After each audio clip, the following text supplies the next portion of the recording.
आपको बताएं कि घर में वसी लॉन ना भी हो तो पौधे और सब्जियां लगाई जा सकती हैं। बागबानी के माहिर तौफीक पाशा इसका आसान हल बताते हैं, जिससे घर में हरियाली और सेहत बख्श माहौल में रहा जा सकता है। कराची से सिद्रा डार की खुसूसी रिपोर्ट।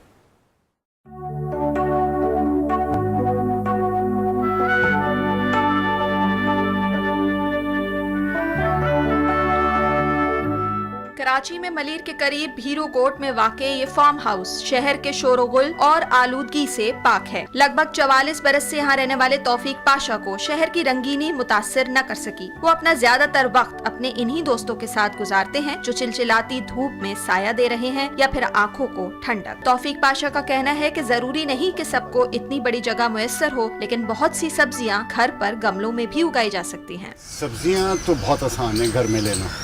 अगर आपके पास ज़मीन ना भी हो, मिसाल के तौर पे आपके पास सिर्फ छत है, ठीक है ना, तो आप छत पे तो तकरीबन सारी सब्जियां अपनी उगा सकते हैं। पहली बार सब्जी उगाना हो तो उसका क्या तरीकाकार है, ये मुश्किल भी तौफीक पाशा ने आसान कर दी। मट्टी और खाद किसी भी आपके घर के नज़दीक जो नर्सरी है उससे आपको मिल जाता है। अगर आप बीज लगा रहे होते हैं तो थोड़ा सा हम डिफरेंट लेते हैं। हम बालू मट्टी में, मैं जो हूँ पर्सनली प्योर बालू मट्टी लेता हूँ, उसके ऊपर बीज रख के उसको कंपोस्ट से कवर कर देता हूँ। ये हालत जो है उसकी तकरीबन 1 महीने में हो जाती है। इसमें कुछ पौधे ज़रा ज़्यादा बड़े हो गए, कुछ छोटे रह गए, लेकिन आप ये देख रहे हैं ये पनीरी की शक्ल में है। शाखें फैलाए साए देने वाले ये दरख्त हो या फिर सूरज की आंखों में आंखें डालते रंग बिखेरते ये फूल दिन भर की थकावट थोड़ी ही देर में दूर कर देते हैं।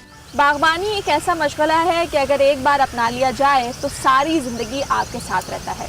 आपके हाथ के लगाए हुए फल हो, फूल हो या फिर सब्जियां, ये ना सिर्फ आपकी सेहत के लिए मुफीद है बल्कि आपके माहौल को भी बेहतर करने में मददगार साबित होते हैं।